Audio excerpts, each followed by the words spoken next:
4 NFL instant reaction. We are here. And for those of you that are commenting, I bet Drew is on his shitter again. You're right. That's why we was late today. That is so damn funny, man. I saw that and I cackled. I'm glad you all picked it up too. But yeah, that is 100% why we were late. Week 4 NFL recap. The 3 games we're going to talk about on this show are the Jets-Chiefs Sunday Night Football recap, the Dolphins-Bills, the Bengals-Titans. And if you guys want to sprinkle in something else that you guys saw in week 4 that you liked, didn't like, we could talk about it too. But let's get into the Jets and Chiefs. Chiefs win 23-20. Joel? Yes. In the comments, they're saying, how about them Bengals? You might want to talk about that later down the road. Did you not hear me, Riv? I said the 3 topics we're going to talk about is one of them are the Bengals. He wasn't listening. I wasn't listening at all. He was not listening. No. He was reading the comments. Jets and Chiefs. Dehls, as my brother Jets fan, tell me what you thought about this game. I couldn't believe what my eyes were telling me. That's what I saw from this game. Zach Wilson, we just witnessed Zach Wilson's best career game.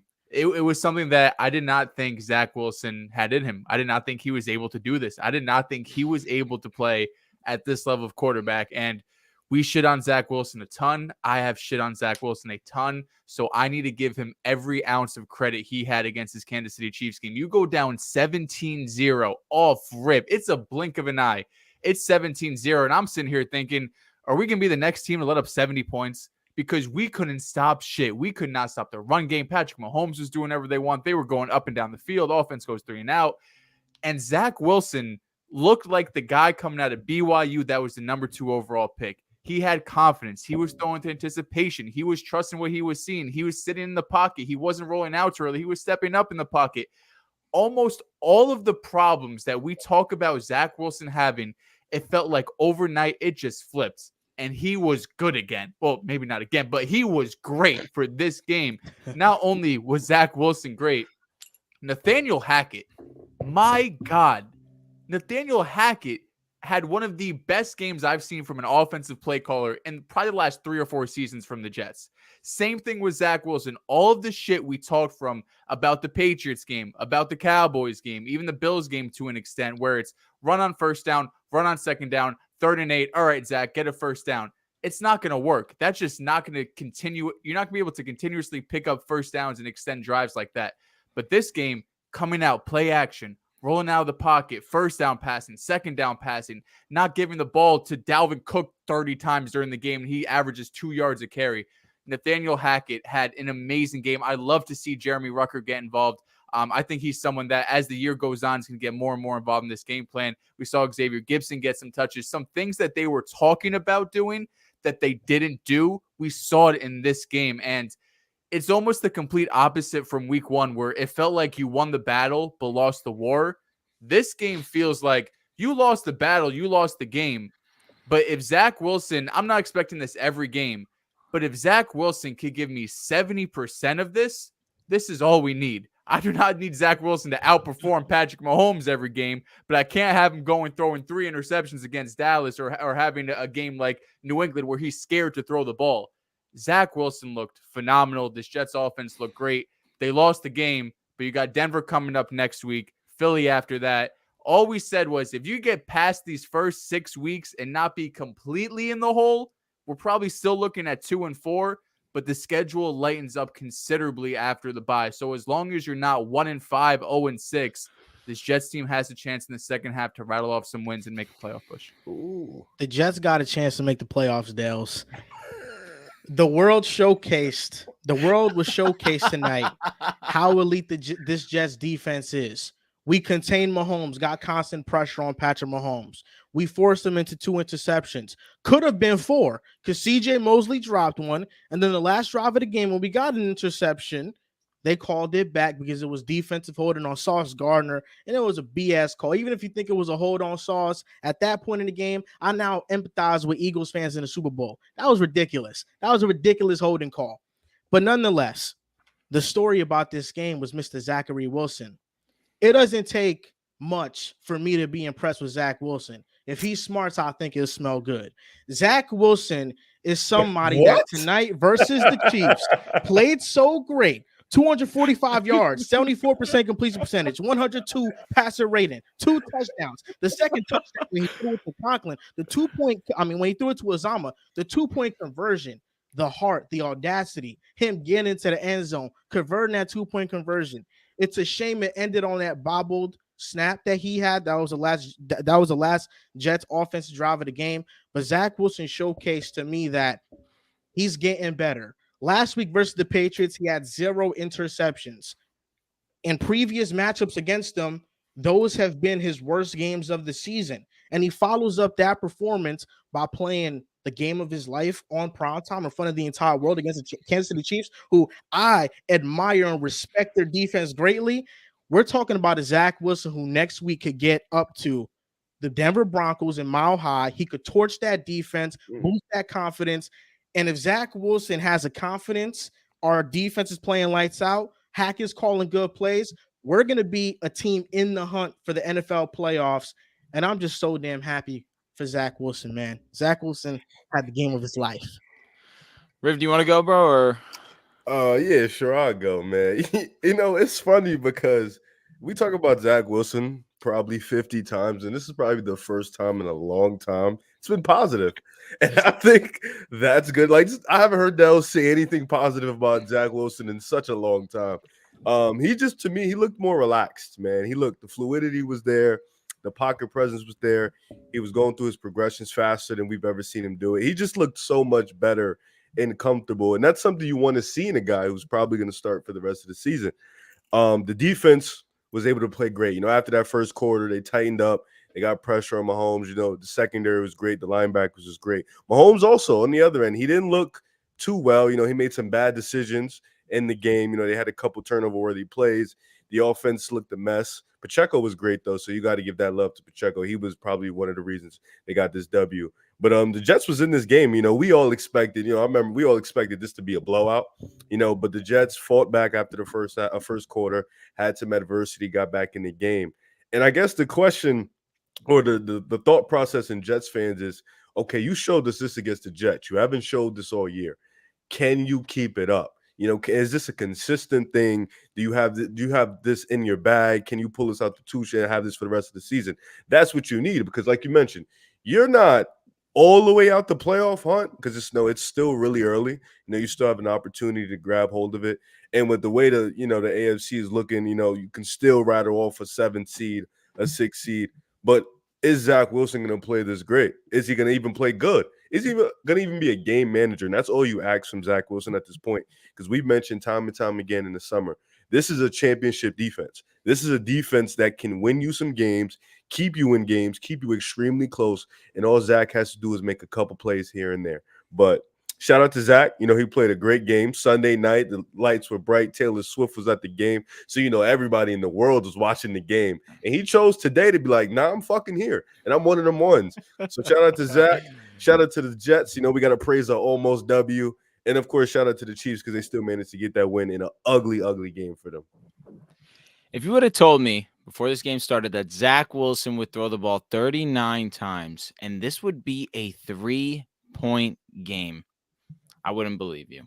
I wouldn't believe you, because the script was there in terms of we knew what the Chiefs wanted the Jets to do, force them to throw the football.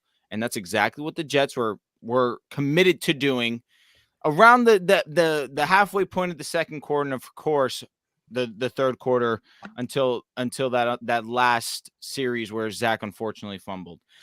But there were moments while I'm watching this game and I'm truly amazed of what I was watching. I watched someone who in the first couple of drives looked anxious, looked nervous, looked indecisive, to now suddenly there's confidence behind these throws. He suddenly feels that you see the chest kind of come up. Bro. That is essentially what it was. It was just something around the Jets sideline. The spirits were up, and Zach Wilson delivered great ball after great ball. That drive where he went 75 yards, 5 completions, 5 passes for 75 yards. Almost every single throw was one that I kind of was in disbelief. Was this the Zach Wilson that we had known, that we have seen week after week after week?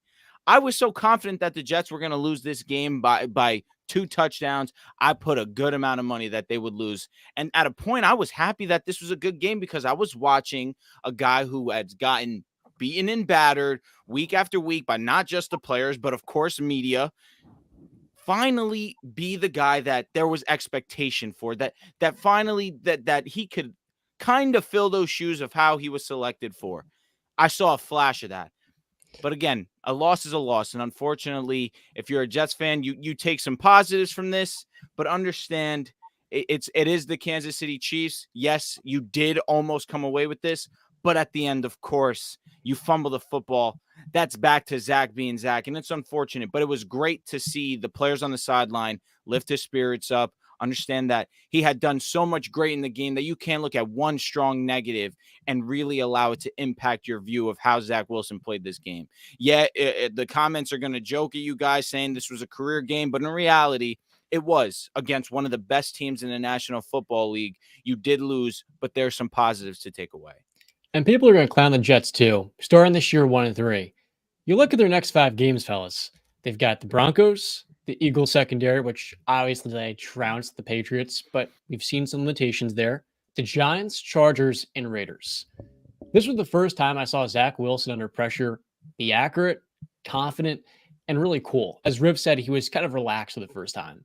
And the amount of back shoulder throws, the one to CJ Uzomah in the end zone, the outs of the numbers throws, specifically the one that I know you guys love to Randall Cobb, where he's able to extend for the first down, that changed the entire dynamic of this game. Because Zach Wilson has not been really in the last 2 years. And we're looking at a quarterback that coming into this game, we've got Willie Gay. What do you see in this Jets offense? He laughs. He's like, they want to run the football. Joe Namath's calling him out. Goes, maybe if he sat behind Patrick Mahomes, you could fix him. I've never seen a quarterback torn apart as badly as Zach Wilson. I've never seen a quarterback given as many chances. And so it felt like this was, if any game, the last one you'd expect. The Chiefs have a good secondary. Their defense yet today did not really step up against this young quarterback. And I feel like this is the type of momentum the Jets are going to need moving on to week 5 here. Zach Wilson has been bruised. He's been battered within the media. And you had to wonder, when are his chances going to run out? Is it against this Chiefs defense, which I was afraid of? There was a point in this game after Zach Wilson had found his rhythm. I was like, that's the second overall pick right there. That's why we drafted him at the second overall pick. There was a moment when the Chiefs got the ball. They had Mahomes, and I said, even if they score, we got Zach Wilson. Isn't it crazy how just time is a beautiful thing? Because this time last week, we got a spell of TikToks. I am done with Zach Wilson. Zach Wilson is not a starting quarterback in this league. But the beauty of being a Jets fan is that you have goldfish memory and you go off the last thing of what you see. And Zach Wilson, from what we saw tonight, looked pretty damn good for the expectations and what we've seen from Zach Wilson, because expectations for Zach Wilson, the bar is very low. But he honestly shined tonight. He had moments where he shined. That throw to Conklin, the back shoulder, just no thought went into that throw other than, oh, that's my read. This is my throw. This is my decision. I'm making it. The throw was perfect. He had 2 of those throws on those drives. If he could just play with some confidence, maybe this Jets team can be more fun to watch. But I outside of just Zach, let's also highlight Brees only getting 6 carries, but almost averaging 10 a carry. Can the Jets please, enough of the handcuffs? Let him go. Let him go. I get it. Garrett Wilson is an unbelievable weapon, went for over 1,000 offensive rookie of the year. This is your best offensive player, in my opinion. He can do both at a very high level. But, of course, we're here to talk about Zach Wilson. We're here to talk about the Kansas City Chiefs, who Mahomes, outside of that first quarter where it was 17-0, I'm sure that I'm not the only one that thought that Zach Wilson, hearing the boos, would have gotten benched. But, again, what other option did the Jets have? Respect to Saleh, showing resiliency, showing trust in Zach Wilson, keeping him out there, allowed Zach to show some things. But Mahomes, the defense, the pressure, shout out to the Jets defense. We spoke about it on the last podcast. This Jets defense needs to be the top 3 unit that we thought that they could be, arguably the best unit in the National Football League. Tonight, they were excellent. They made Mahomes feel pressure. Mahomes made some Mahomes-esque plays. That's going to happen. Mahomes got away with some calls as well, maybe a hold. And that call with Sauce, I think that it was a flag. I can understand where maybe you're a Jets fan. It's a pick. You want the guys to play. I thought it was illegal contact, but neither here nor there. The Jets looked good today, and that's a solid takeaway. But a loss is a loss.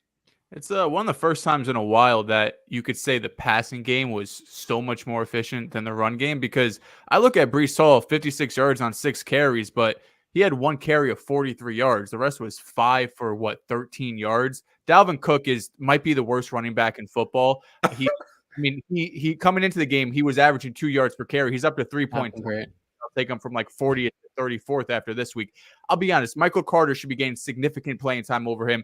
Bam Knight, who we ended up having to cut, I would rather have Bam Knight than Dalvin Cook right now. Damn. Dalvin Cook is a big name. He's a big name, but he's a player that right now, I mean, there's a reason why he was a free agent in July and August. There's a reason why there weren't teams foaming at the mouth to try and go and get this guy. There was 2 or 3 teams that were looking at him, and it was mostly off of his name alone. Dalvin Cook right now is cooked.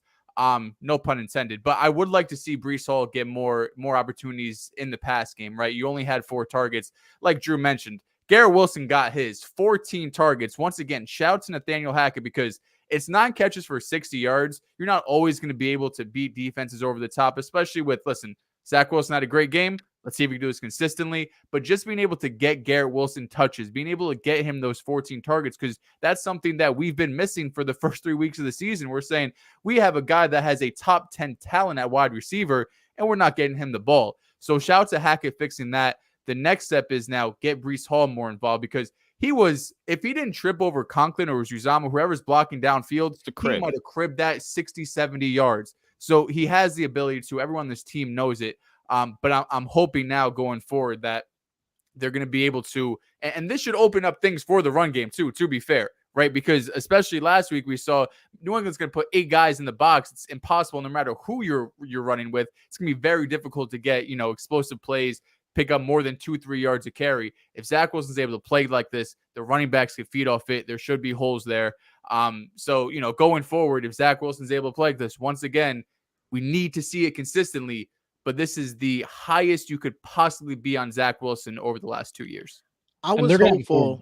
Sorry, John. I was hopeful that Dalvin Cook was going to at least be a solid 3rd down running back for the Jets. Ezekiel Elliott is better than him. I watch Ezekiel Elliott run for the Patriots. He has significantly more burst and juice and can at least break out of tackles at a higher level.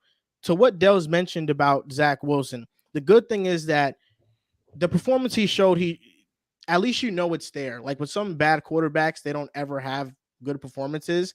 So you can never hang your hat on what could be. I feel like we have talked about the Jets a lot, though.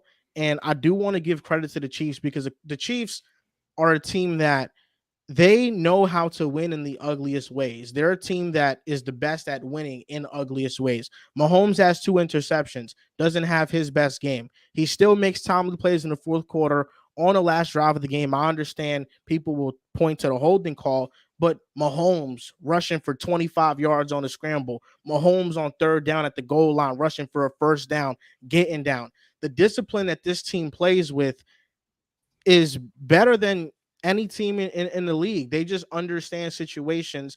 And the fact that they had the ball last with 7 minutes left and we did not get it back, that's what great football teams do. They close out games, even if they don't have their best game. They understand how to move the chains. And even Pacheco, who had an awesome night, and he's one of my favorite running backs in the league, him getting down while he's getting 1st downs and not stepping out of bounds, that's just a heads-up play. And those are the little things that make a big difference. Can they give him the football more?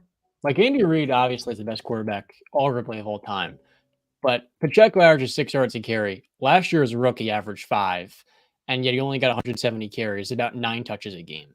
If they continue to incorporate him in his offense as that number 2 piece, it's only going to add more dimension, I think, down the field, because this guy, maybe it's because New Jersey got to play today in the home crowd, but he's, to me, a top 15, top 20 running back in football, and he's going to fit in perfectly with the amount of gravity Mahomes has. He's that good. I really think with how hard he runs, man. The acceleration, too. He's a big play machine. it's just tough to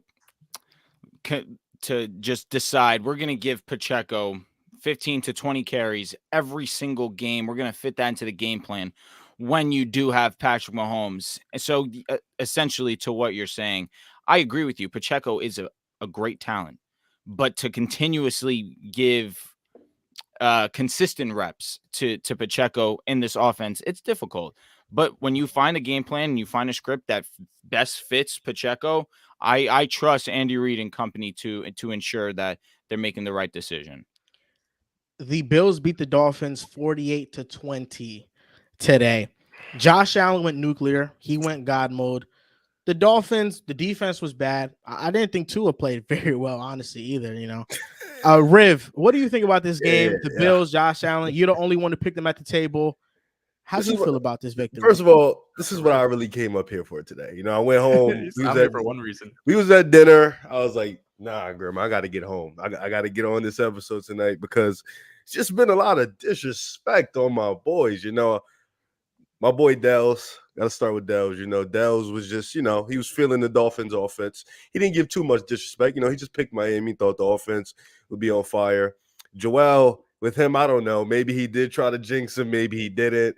He said he didn't trust Josh Allen. That hurt my soul. But the boy up at the top, man, my man Drew, man, he just assumed Miami. That's one thing about Josh and these boys is they haven't lost to Miami and Buffalo yet. And they, until somebody takes the crown from them, they are still the leaders of that division. I feel like today's ass whipping was a product of, let me show you who's still the big brother and all this type of ass whipping. Like, it was really, really bad. But just to talk about the game for a little bit, the first quarter was beautiful. Both teams was lighting shit up. You know, it was amazing. Josh and them was scoring in a more methodical run pass. Two of them boys was fast, quick, pass. A lot of trick action plays. It was nice to see. You know, Devin A-Chain, I told y'all about him, man. I slept on him, man. He's a dog. And then, of course, you know, turnovers started to happen. And the Bills defense, I don't think they played great today, but they made timely plays. You know, third down, they get a stop. Now you punt. Or it could be a fumble. Or it could have been an interception. Like, they just made so many timely plays. And in a game like this, with two of the best offenses in the league, you're not going to have many opportunities to stop either one. So you need those timely plays. And Miami's defense couldn't get that. I mean, they had, I don't know how to say his name, Kohu, on Diggs for most of the night. And it was bad. I mean, it was food. Diggs took advantage. You know, Gabe Davis got it going. You know, Diggs had the comeback route and then broke off 2 tackles, ran in it for a TD. Shout out to Latavius Murray. He was good this game. You know, they just had a collection of guys, you know, Dawson Knox, Kincaid. They all had their moment. And defensively, you know, even AJ Spencer, like, he came through, had a deflection. Like, everybody on the Bills took this game personal. You know, there's been a lot of guys in the media talking about how the Dolphins are the best team in the division. Buffalo's going to regress. That. Like, it's just been a lot of talks. And I feel like the Bills coming into this game with their home, they took this game personal. And you got to like what you want to see from this team. And Josh said it after the game, you know, we didn't play our best. And they feel like they can get another level. You know, Von Miller is expected to come back next week. And that's a big, big boost for this defense. And you just like when you like when Josh plays turnover free.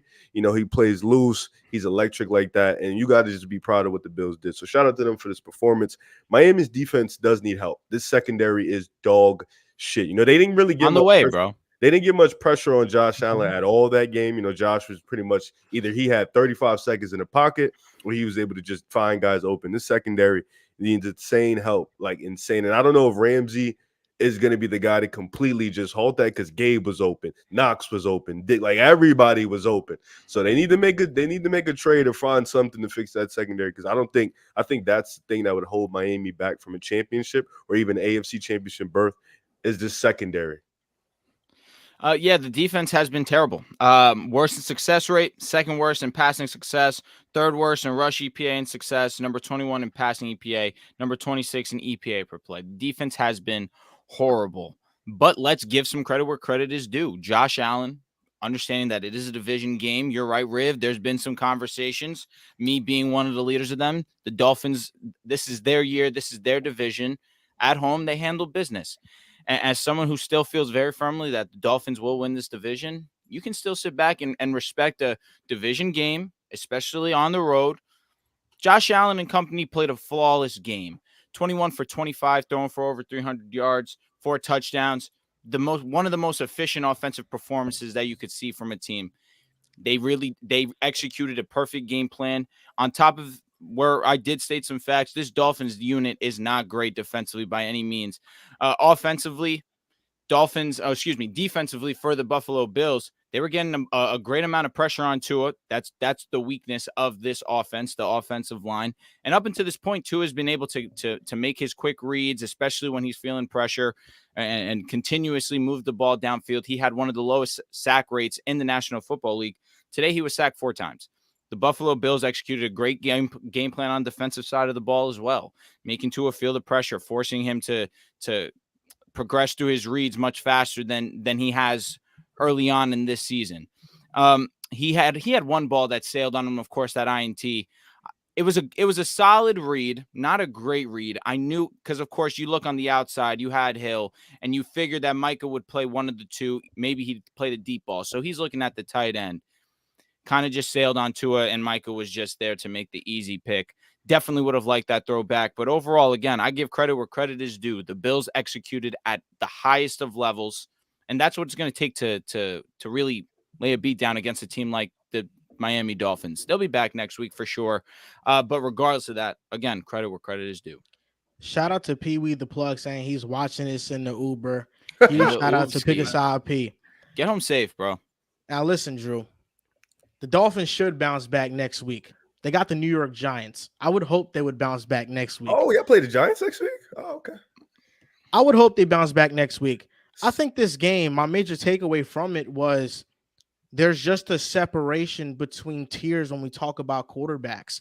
Josh Allen, when he's at his best, is second to only Mahomes. Who has higher highs than Josh Allen when he's at his best? It's only Patrick Mahomes. And Tua, as great as he plays, the Bills defense did a great job disguising their pre-snap look, going into cover 2, going into cover 4 on certain looks that the Dolphins would have. And I felt like in this game, a lot of the times when the Bills would take away the first option, Tua wouldn't have enough time to get it to a second option because pressure was getting in his face. And because of that, his throws were a bit rushed. But Josh Allen played a perfect game. And this is the type of Josh Allen that we know he can be on a weekly basis. But Josh Allen, his entire career, has been a little bit inconsistent. But when the games matter the most, he's at his best. And I thought coming into this year, he was very underrated because people overblow the turnovers. There were narratives about him needing Brian Dable. Brian Dable was the reason for his regression. His turnover numbers with Brian Dable were the same as last year. So it was definitely not a Brian Dable thing. It's just a play style thing. Josh Allen is going to take shots. He's a gunslinger. He's the modern day Brett Favre, but obviously he has his own twist to that play style. There's just a different tier of quarterback play, and I think we witnessed this now with just the off-platform throws, Josh Allen being able to make anything happen on the field, the throws on the sidelines. He was perfect on those throws in this game. And when you have that type of arm talent, you can do those type of things at the quarterback position. And he's just such a joy to watch in the Bills. Listen, I know we wanted to crown the Jets in the offseason. I know after 3 weeks we wanted to crown the Dolphins in this division. But the Bills proved today this is still their division to lose. Until somebody comes and takes this division crown, it's still theirs, and they deserve their respect. That's well said. Go on ahead, Dehls. No, go ahead, John. Go ahead. This Bills team has won 13 games in 2 of the last 3 years. And coming today, they got top 2 offense and top 2 defense. And the question was, when Brian Dable left, should Sean McDermott have been the one that been let go? When Leslie Frazier leaves, now we see McDermott dialing up his defense. And in the absence of Von Miller, had a big question. Can you generate consistent pressure? The last 2 weeks, the Bills have gotten 4 sacks on Tua. First 3 games of the year, he was barely on the floor. He got hit early on the turf. Today, it gets hit 9 times. Last week, they sacked Sam Howell 9 times. So you see them getting this pressure with Ed Oliver taking that huge step forward. Daquan Jones, who wasn't present when they got run all over versus the Bengals last year in the postseason. It's been one thing when the secondary has been hurt. You've seen it, 2 stars today missing. It sucks that Tre'Davious White is out for the year now. That's going to be a pretty huge blow. But when they are still getting that consistent pressure up front, and the offense is taking care of the football, as you said, Joel, there may not be a more unstoppable team not named the Chiefs. because the way they can complement one another with the way Josh Allen can reach a top 2 quarterback level, you are right. He is criminally underrated because as a one-man offense, his working with Stephon Diggs. Stephon says 3 touchdowns, and that play he had breaking a couple of tackles, and I think it was a comeback route, was sleek. This team is just boring to people because how consistent they've been over the last couple of years. But today was a statement. That Dolphin team came in looking to prove something, and the Bills beat him by 28 points, man. So that was a big time day. Needle mover for sure. I thought Miami was going to be able to come into Buffalo and be the Miami offense we've seen for the first 3 weeks of the season, really weeks 1 and 3. The offense was well for some. First half was good. I think on both sides, Miami first, I didn't have any hesitation. I had them as the number 2 team in the NFL. I thought they were right up there with, Kansas City in terms of teams in the AFC. I even thought Buffalo could have been a tier down after the first 3 weeks of the season. That's wrong. Miami, I think the biggest question going forward now is when they are going up against the top defense, when they're going up against, some of the best quarterbacks in the league, what does this team look like? We saw weeks 1 and week 3 against pretty bad defenses, the Chargers and the Broncos. They could be the best offense in the NFL. Tua could play at MVP type level. When they're going up against great defenses like New England, like Buffalo, it's not the same type of offense. I mean, Tyreek Hill was limited to 3 receptions, 5 targets. Jalen Waddle, 4 receptions, 5 targets. Buffalo did a fantastic job of being able to at least limit these high-powered receivers. Braxton Berrios led the team with targets with 6. So that tells you the type of opportunities that Tua was taking rather than having more down-the-field shots, especially Tyreek Hill, who it feels like every time he touches the ball, it's a 50-yard gain. Limiting him to under 60 yards is one of the most impressive things we've seen all week. So from Buffalo's side of things, this defense is for real. I think in previous seasons, especially last year, the defense, you look at the numbers, the totality, it's like, oh, they're top 5 scoring, the yards, all of this. And then they go and play Cincinnati or they're in a high leverage situation and they come up short. This year, you're in your high leverage situation because the weeks 2 and 3, they're playing the Commanders, the Raiders. No one really cares that you're holding them to 7, 10 points, whatever it is. This time, they had a chance to prove themselves like, no, this defense is for real a top unit in the NFL. And they shut down the number 1 offense in football. So that has to feel great if you're in Buffalo. And if you're Miami, obviously you're not sitting here pouting. You lost on the road. You're coming off a 50-point win. You have these super high emotions that you just put up 70 points, something we haven't seen in the NFL in decades. And now you're going to a super tough environment into Buffalo. They were underdogs. I know a lot of us picked them. 3 out of 4 on the panel picked them when we did shout out to the Patreon. Go join to see our picks. But this is a tough game for Miami. The next 2 weeks they'll bounce back. They have the Giants and I want to say the Panthers after that. But then they have a 3-week stretch with the Eagles, Patriots, and Chiefs again.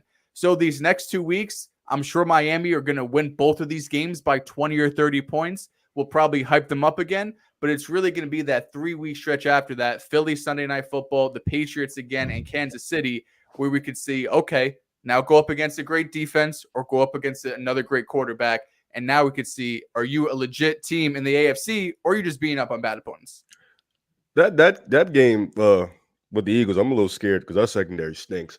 But I do think y'all let Sam Howell cook the shit out of you guys today. It's all about the W. It's all about the W. Well said. Hey, nice. The Commanders are their kryptonite. To be fair, for some fucking weird reason. Hey, we needed a Sam Howell bounce back. That's all I really cared about. But it does suck that Tre'Davious White goes down right when Von Miller is about to come back. You want to see Von Miller and then White, Poyer, Hyde together on the field. And it sucks that you consistently can't get that for a season.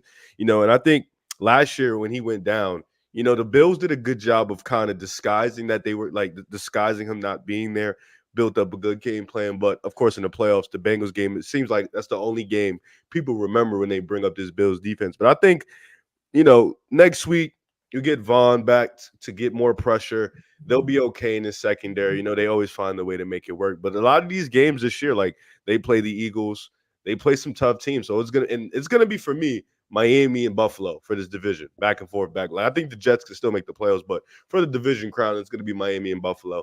And I do think Josh, as perfect as he was today, and Joel, you mentioned it, he can play like this every week. Like he has that type of capability. He has that ability. It's just some days in some games he wants to do too much. He plays too much of the superhero role, and sometimes he doesn't need to. Trust your team, trust the game plan, trust Diggs, trust them boys. Like today was a good day. And now that the running game wasn't great today, but you have James Cook in the backfield, Latavius Murray. You have that he can give you some things in a couple plays. Like you have these guys. Trust your team and trust the fact that the game plan is going to work if you just go through the motion. As long as Josh doesn't play superhero sometimes, like he did against the Jets. The Jets game. If it wasn't for that Jets game, this team could be 4-0. He could very well be the MVP. But that Jets game, he tried to do too much, tried to play too much hero ball in the game. You didn't need to do that to.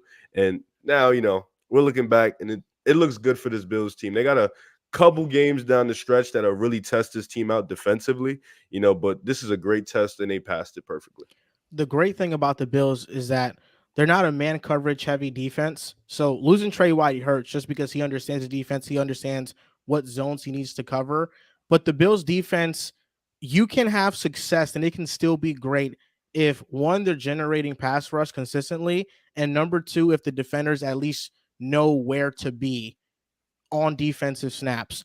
And I think that's what makes this loss, because obviously Trey White is great when he's healthy, but that's what makes this loss a little bit less, is the fact that you can still play great defense even if he's not out there, because you're not a man coverage heavy team. To the point you talked about with the Dolphins, Dehls, I think that's a knock about them. That's the knock. We know that they're going to blow out teams that aren't very good by a lot of points. But when it comes to the more difficult teams in the league, what version of them will show up? And to this point, we have evidence of this last year. They have not proven themselves on bigger stages yet. And we have to see that. Yeah, and they have to, because Devon Achane looks like a star right now, right? He only had 9 touches, I want to say, had 100 yards rushing. Receiving, he had 3 receptions, so 11 touches for 20 yards. His ability, he might be the best in terms of, like, as a rookie, 3 weeks into his career, he didn't play week 1. When it comes to start-stop, like, he does not decelerate. Like, he's able to make cuts. He's able to go around when he's on a jet sweep and be able to just cut up field without losing any acceleration. His speed, he was like a 4.2, 4.3 guy. Obviously, the Dolphins saw that and said, we need him because that's all we have in this offense, just guys that can run past you. But it also shows that we talk about offense. I have people, when we did the Would You Rather with Mike McDaniel, people were going crazy because I'm taking Mike McDaniel over these historic Mike Tomlins and Bill Belichick's, the defensive-minded guys, because I think offense is more important right now in today's game. But just because offense is more important doesn't mean that your defense can be terrible. Miami's offense cannot outscore everybody. You cannot go into the playoffs going up against Kansas City, Buffalo. Cincinnati's kind of off the rails right now, but the way Lamar is looking in Baltimore, you cannot go into these games and just saying every single week of the playoffs and into the Super Bowl, we're just going to put up 40 or 50, because it's bound to happen, whether it's Tua throwing an interception, whether it's you fumbling the ball, whether it's you're getting pressure on Tua and he's not able to make those quick reads. You're not going to be able to consistently put up 40 and 50-point seasons. People always say offense wins games, defense wins championships. I think it's overrated to a degree, but you need your defense to be respectable. You can't have it being a bottom 5 unit in the league. It does not matter if you're going to have the MVP on your team. If Josh Allen, these Bills, are putting up 48 points, you're not going to be able to beat them. I don't care how good Tua is. I don't care if Tyreek Hill has 200 yards. You're not going to be able to beat great teams consistently like that. And we're seeing that defense get exposed across the NFL too. It's not just with the Dolphins trying to implement a Fangio. It's all of these Fangio protege are trying to implement it, and they really haven't been able to. Last year, the Dolphins beat the Bills, and they also beat the Ravens. They've beaten some pretty good teams. I'm just going to say that. They almost have a negative record against those round teams. pick and Skylar That Thompson. game, it was 5,000 degrees that game, and they had no shade. Okay, and it was very, very cold in Buffalo. That's football. Right? That's actually what about football. The playoff team, though, Riv? They're a drive away with Skylar Thompson. No, because you know what's funny about that? Because you brought up last year, yet you said the Miami Dolphins are a different team this year. In their first test, they got their ass whipped in Buffalo. I'm answering Joel. Their first test defensively was Bill Belichick on the road. No. The first test is a real team. And that wasn't the Patriots aren't a real test. Offensively, they're not that good. They cruised to the win. Because the Patriots couldn't score. That's a them problem. I know, but it wasn't a great showing from their offense. That's I not don't no think they're defense. gonna. Raheem Mostert was fantastic. They just took away their Ultimately, deep shots and they didn't play into their hand. The one time they did, that was the mistake of the game. I got homework for everybody in the live, and you included, Mr. Velez. Tua stats versus top 10 defenses. Then come back to the show, read them to me. That's You know, it. Joel, I'm just gonna beg you. I'm begging you to just please either be a dickhead towards Tua or just let it go. It's one or the other. I want you to go all in on one. I don't think I 'cause- misspoke. No, Do no, the no. Dolphins Listen, have to prove no, I themselves? just don't know. Listen, I just don't want the half-assed. I don't like him, but the other half-assed. He's played well. Let me be quiet. I want you to just be one or the other. I'd rather that personally. If Because he again, I've plays- been giving you praise. I've all season long so far. I said, Joel, you really been making me proud. I've been very happy with you. You've given nothing but respect to Tua. It's been amazing. But now the first time we're even still, this isn't even a major hiccup because 7 points were taken off this board as well that we didn't talk about. So 28 lost by points, it's a different 21. story. No, for sure. The defense I was making such a abysmal. huge difference. The- They was hey, gonna but win the game. We're talking with about that one. Tua. We're talking about Tua as opposed to the entire team of the Dolphins, where we already acknowledged the Dolphins' defense is not it right now. They have to get Yes. better, and who knows if it can. But strictly talking about Tua and the offensive performance, Tua had one miscue today and a lot of pressure. And even still, listen, this isn't his best game by any means. But we One. can't look at this one. You thought this was a good game by the offense? No, not at all. Not That's at all. all I'm saying. That's all I'm saying. They scored 14 in the first quarter. For sure, man. The offense was really gelling very early on. Then they got a ton of pressure on Tua. Again, accelerated the offense, and they really couldn't slow down at that point. And then on the opposite side, the defense couldn't get a stop. Why am The I Dolphins going to talk shit about the Dolphins in 2 after they score 70? My bad. I just again, My I bad. need Holy one or the shit. other. I need one or the other. That's it. Don't This half-ass game was not it. good, bro. This game was Nah, not it good. wasn't and they a got to great prove performance. themselves. But That's how do they get better? Like their defense is just not going to magically get Nah, better. from this. offensively, they just have to. Again, that's the unfortunate part of the Dolphins, right? That's what Joel was alluding to. I apologize, I just popped my mic. Joel was alluding to this. It's gonna have to be the Dolphins putting up 30 points every single game to be in these games with these high level teams like the Chiefs, like the Bills, like the Eagles. And again, that's fine. But it gets to a point where sometimes you're just not going to outscore a team if they're putting up 40 points on you. Yes, this offense is great. It's an amazing elite unit. But again, there's going to come times where you need the defense to step up. So far this season, like you used to describe the Bills today, Dolphins have made timely plays, but then they're going to have days like today where they get absolutely fried because they just don't have that personnel yet. You Dolphins can't have are a gonna terrible get by. defense. You can't have a terrible offense. The Bengals had both today. They Ooh. lost 27-3. Jamar Chase came out an impressor and he said that I'm always open. I'm always effing open. He was spitting.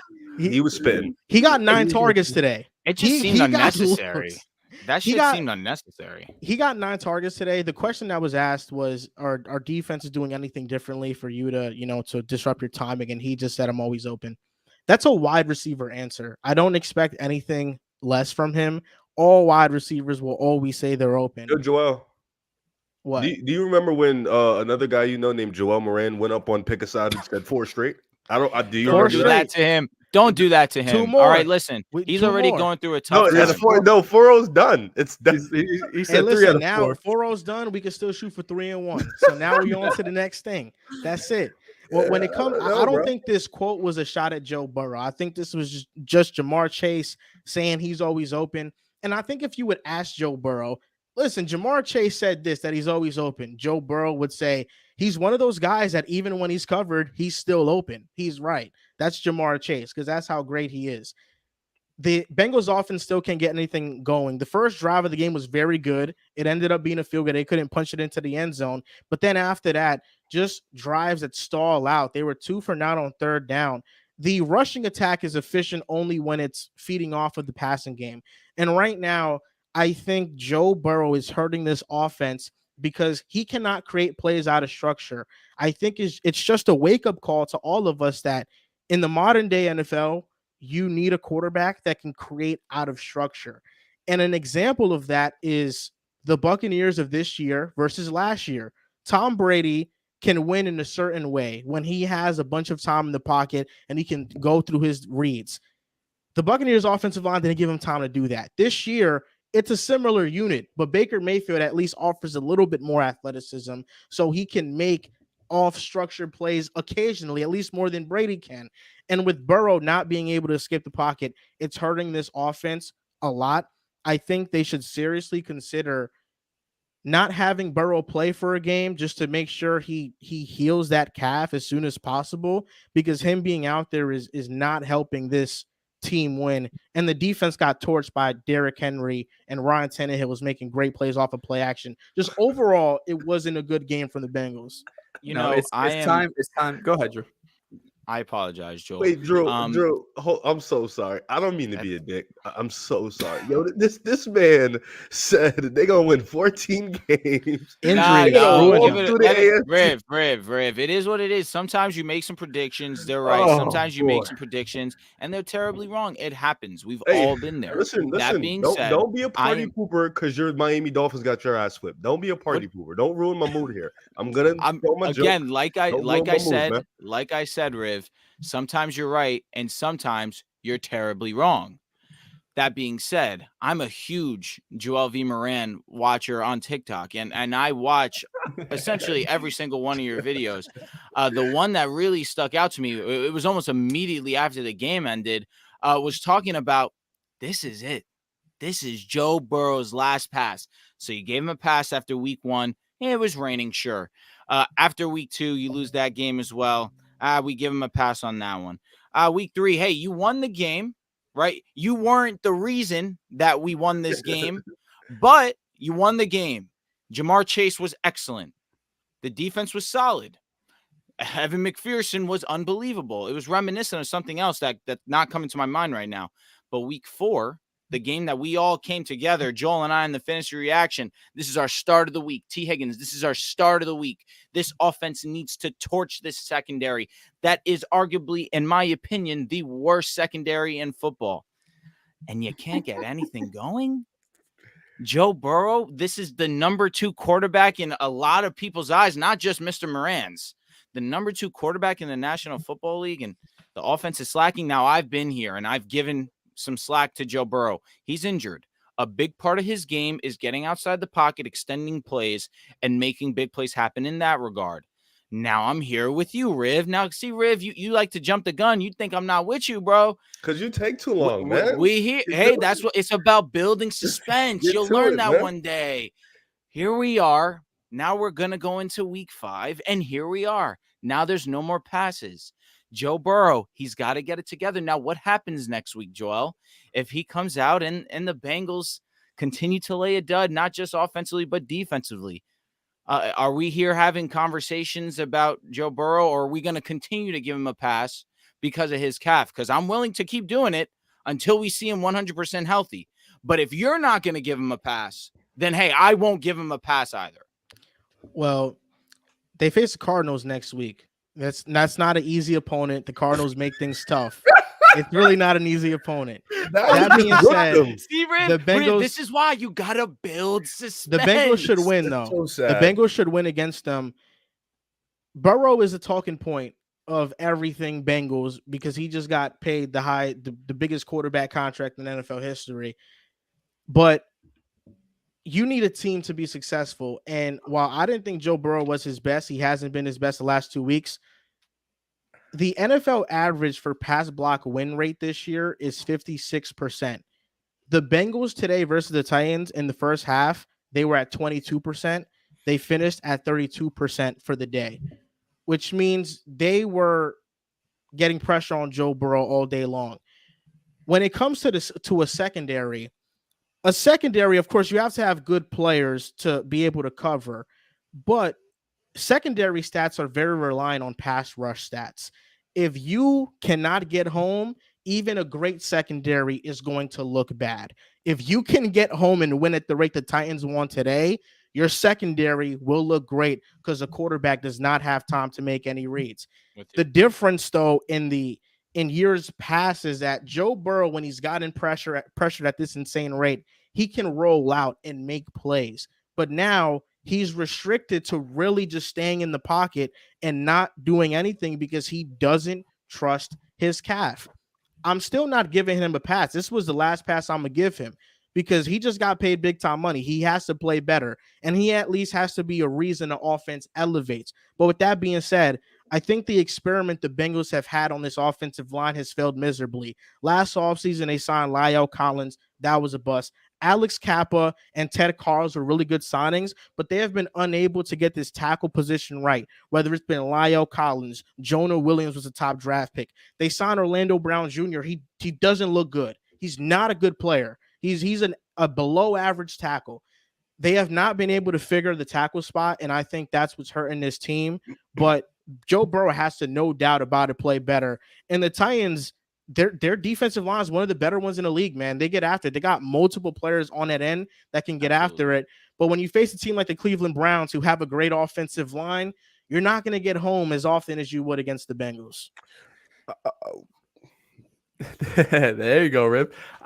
This is in my opinion the worst offense in football. It's not even an opinion; it's a fact. They have three touchdowns. We're 4 games in. They have 3 Worse than offensive the touchdowns. Giants. Damn, They're averaging. who would've They're averaging thought? 12 points per game. Now, listen, if the Giants put up 0 tomorrow, maybe their average will drop from 14 I'm gonna to be there. 11 or I'm gonna some be in the shit. building. They're gonna show out for me. Shout out to Where the they Giants. play tomorrow? They play Seattle. the Seahawks. Yeah, okay. It's a good game. It's a good game. But right now, this is the worst offense in football. I mean, there's no way to sugarcoat it. There's no way to have even a positive spin on it. If this is what Joe Burrow's got to be, he has to have the self-awareness to take him out of the game. I mean, you can't be the worst offense in football. Not with Jamar Chase, T. Higgins, Joe Mixon, Tyler Boyd. You can't be the worst offense in football. You T. could Higgins is out take now. a step back. T. Higgins is hurt now. And it sounds like this is an injury that could potentially, he could be out for multiple weeks. This isn't just something he could pop right back into next week and all is good. But right now, this offense it's hard to watch. And you saw it week 1 when everything was checkdowns and screens and just everything short, nothing really beyond the first down marker. And Joel came up here and said, nah, it was just first half. Second half was a lot better, this and that. I'm like, bro, I'm watching this game. This was ugly. Saw the same shit week 2. Week 3 was a lot of the same stuff. You saw it was a little bit more efficient. They were able to pick up first downs. They ended up getting the win against the Rams.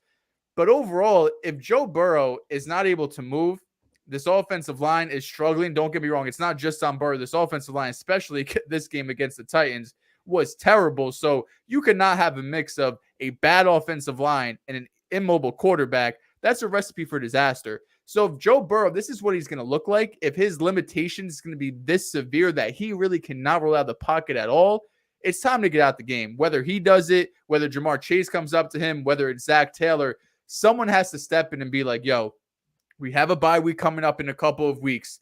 Worst case scenario, we fall to 1-5, 1-6. If you're 100% healthy, we're still good enough to run this table and win 10 games, but we need you healthy. They can't go out here every single week and put Joe Burrow out to the wolves, just let him get hunted. He's going to get destroyed. This offense is going to continue to struggle. We're talking about Tennessee, who just let Deshaun Watson have the best game of his Browns career by far, completing over 70% of his passes and nearly 300 yards. And Joe Burrow's out here, can't do shit against them. Jamar Chase has 7 for 70 yards and it is in the post-game press conference saying, I'm open all the time. Right now, it's really ugly in Cincinnati. I think the best case or the best thing for them is probably to sit down Joe Burrow unless he's able to make a miraculous recovery in this next week, because until he's at least 75% of what he was, he's a negative to this offense. And you're also risking him for injury. Yeah. Get Jake Browning out there. He's better than Joe Burrow at this point. You're to paint a picture, Joe Burrow completed 1 pass today over 10 yards. You look at this offense. Tennessee has 170 rushing yards. Tennessee last week had 20 from Derrick Henry versus the Browns. This week, they're the 3rd team this year to have 170 yards. I wish this was not a true stat, but it is, against the Bengals. 170 is a lot. The Bengals are less than 100. The Bengals in those games, unsurprisingly, are 0-3. And this is the most adversity this team has faced so far since Joe Burrow's rookie year. Last year, start 2-2. The year before, 3-1. You look at this team, and you don't have that running game you can rely on right now. But Joe Burrow, you say this is his last pass, but let's be honest. He really shouldn't be out there. He has no leg drive whatsoever. So you're seeing him throw down the field, and there's no level of power. He can't evade pressure. The offensive line won't help. And T. Higgins fracturing his ribs makes all of this only worse. This is where a head coach and Zach Taylor has to prove himself. He went to the Super Bowl in Joe Burrow's first healthy year. But when he's injured and you don't have the reliable running game, what do you make out of it? Last year, we saw them improve. I think they kind of shifted their emphasis in the second half of the year. And a lot of that was getting Burrow back on track. But right here, I think this is the Bengals' most likely chance of missing the playoffs in this AFC North. You've got John, the let me Ravens ask you a starting 3-1. question, bro. What's up? Are you ready to put a cap on this Bengals season? Shut the shit down? We're here for 2024? No. This shit is over. Their defense is still top 10. But when their offense can't stay on the fields, Top 10? yeah. Top The 10. top 10 defense when the Tennessee offense just isn't throwing the ball. violated. Yo, The Tennessee.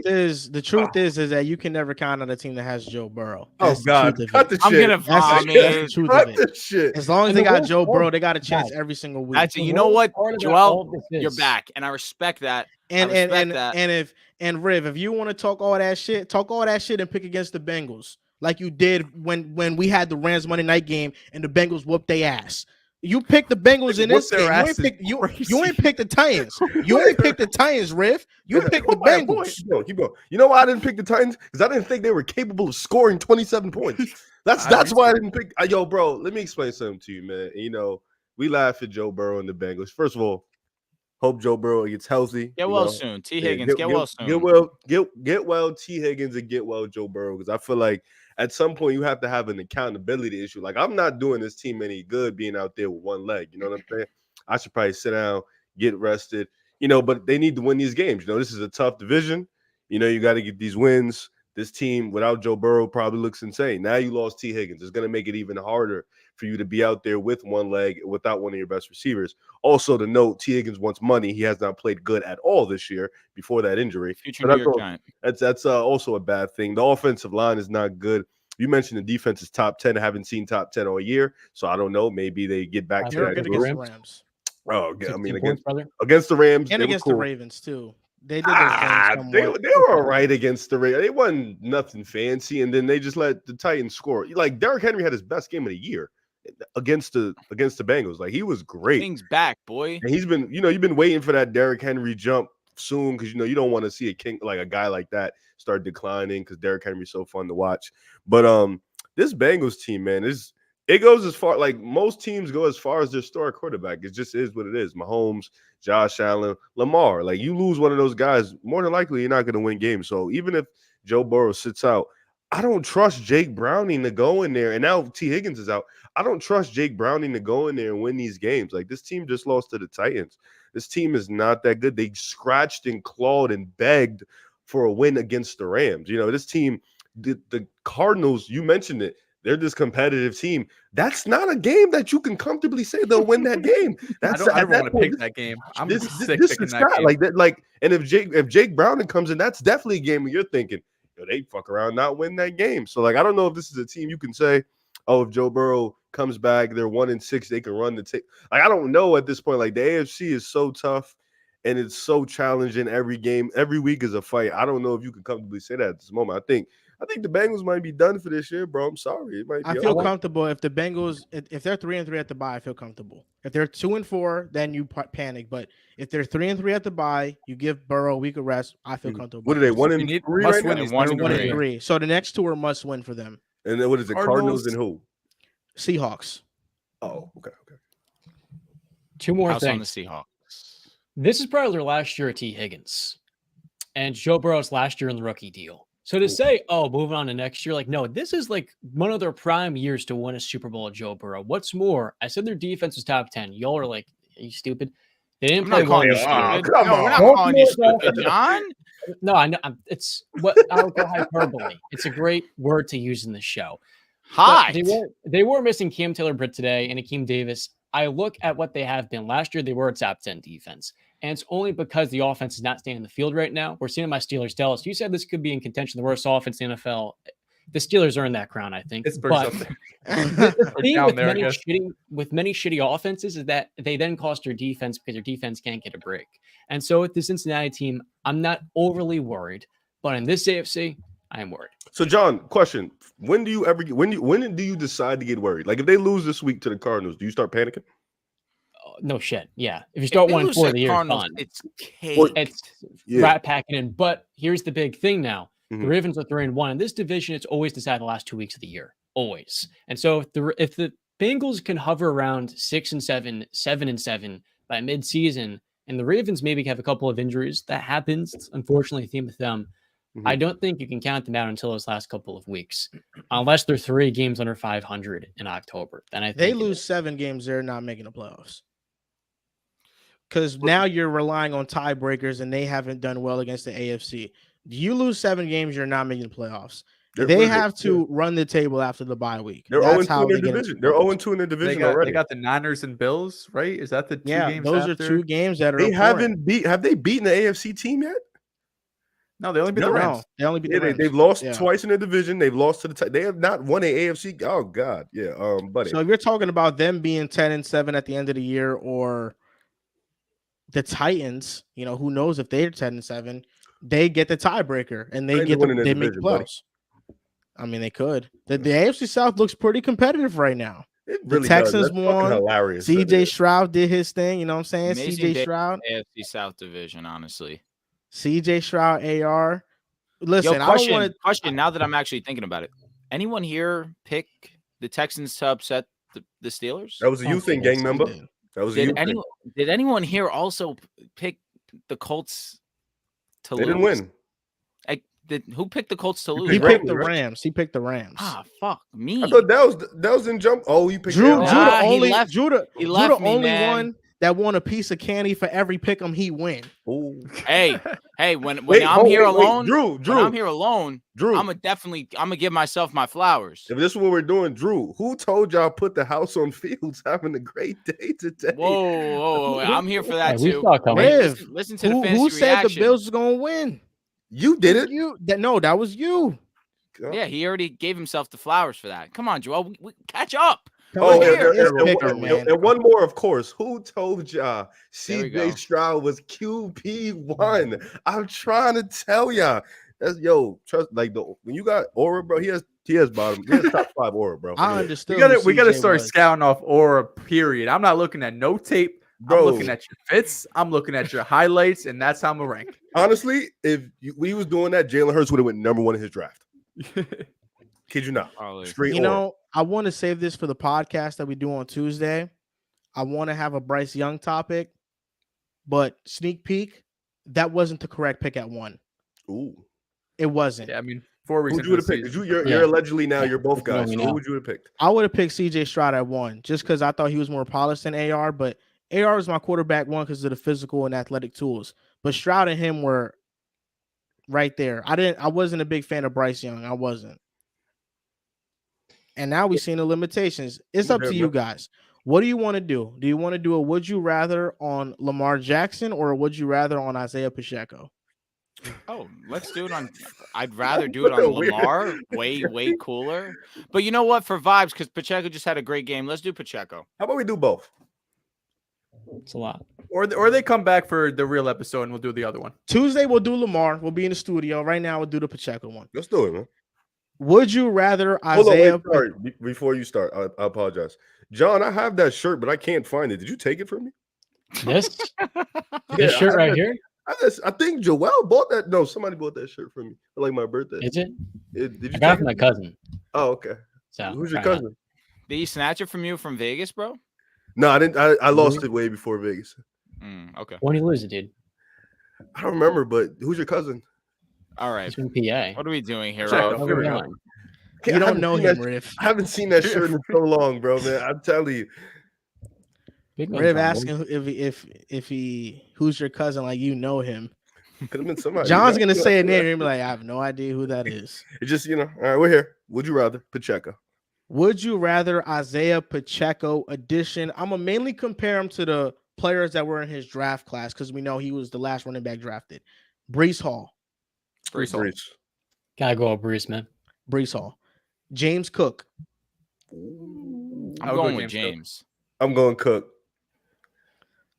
As a receiving back, yeah, I consider that. I think I would go James Cook here, but depends on where you're valuing. I'm going Isaiah Pacheco here. Damian Pierce. Pacheco. I like Pacheco here. Pierce was thumping on the Steelers. I'm gonna go with Pierce has Pacheco. looked solid these last 2 weeks, though. It's just Right. unfortunate the Texans don't trust him. And for that, And an they're also- opportunity. Their O-line, too. It's just Dude, they're offensive missing like fit. 7 offensive linemen and still throttling the Jaguars and Steelers. That's close. They're This just in one is such close. different offenses too, because you have Patrick Mahomes. Hey, Stroud's doing his thing. Don't get me wrong. I think I slightly lean Pierce though. Stroud better.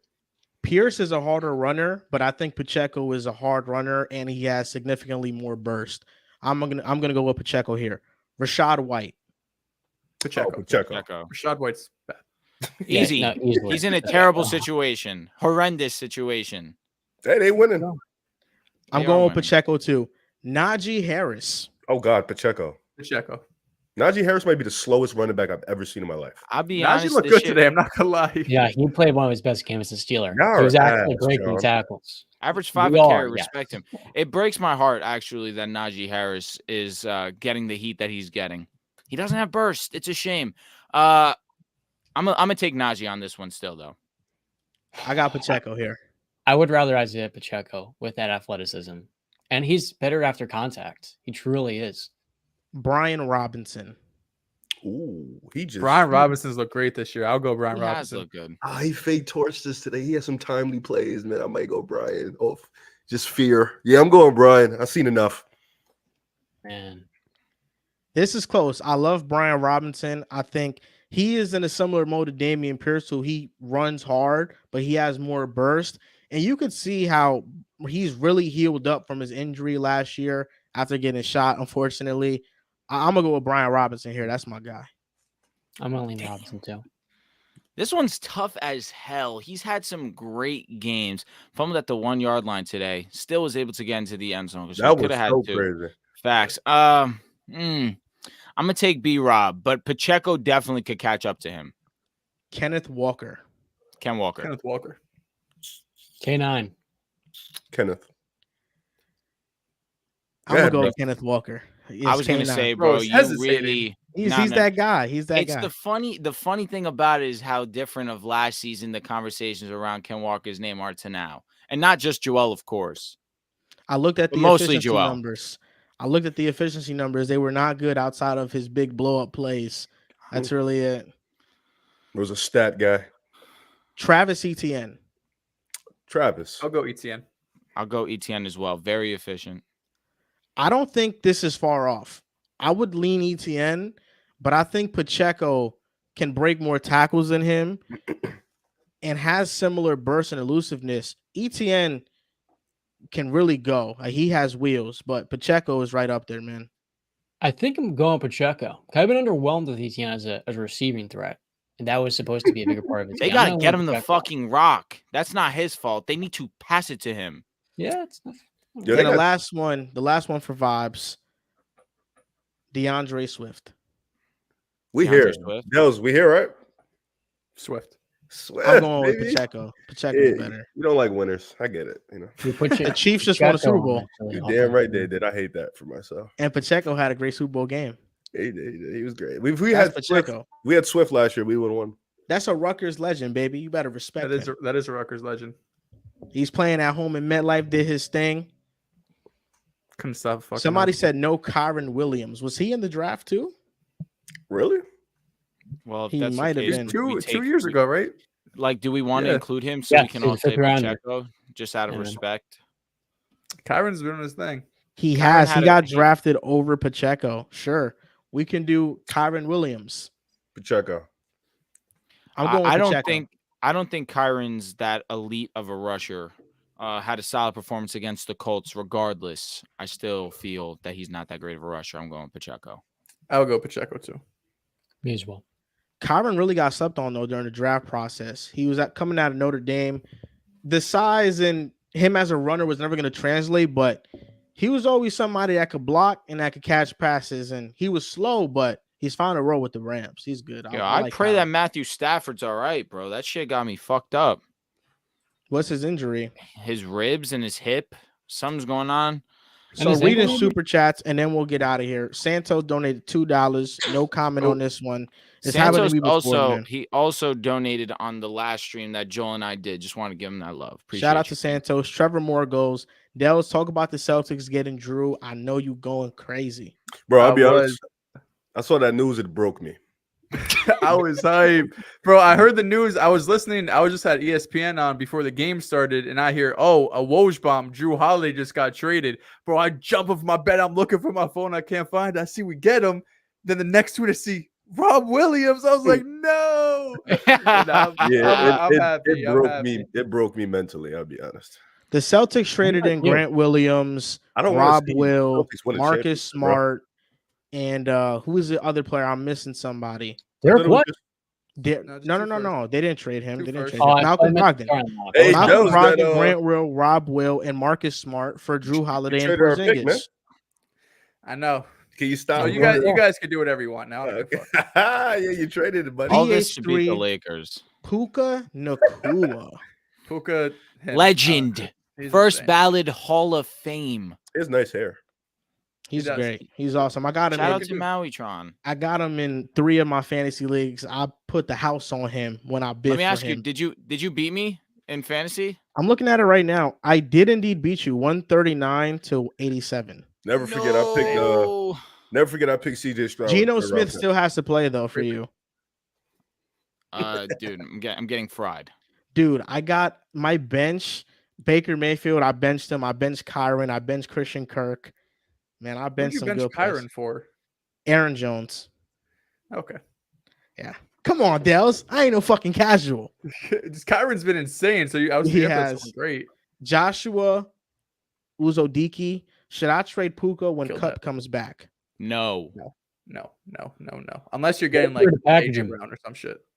Like if you're getting like a solidified top 7 guy, okay. But like Bro, I'm not would trading you- him for like Would you He give me Higgins. AJ Brown for Puka? not Chance Gussie. What the fuck, Chancing man? us. All right, man. That's gonna do it for week 4 reaction. We're doing these every Sunday. Glad that Riv could join us on this show. You know, hasn't been Sir, on Riv, the recent happy ones. you're here, man. Riv, we love Yo, we love having you up here. before This we isn't go, this isn't a 17-week thing. I'll let you know this right now. this isn't. You know, you got John here. I'll Bro make said mine. he said when the Bills have a great game, when Tua struggles, he said when my agendas are thriving, I'll be up No, here. today was great. Like CJ Fields had a good Eagles day. won. Bills, yeah, Eagles. When I had to, Bird did his show my thing. face. AJ did his thing. I can't won't. believe it, Riv. You really ride for CJ, but didn't pick the Texans to upset. I thought you Yo, did. No, I thought like TJ Watt and like they're scary as fuck. So I thought they rattle him. And But CJ's scary as fuck too. now his aura is just like these lights I got on right now. It's like it's really different. He has godlike Santos aura. said, He's- "Riv, your package is coming on the 11th too."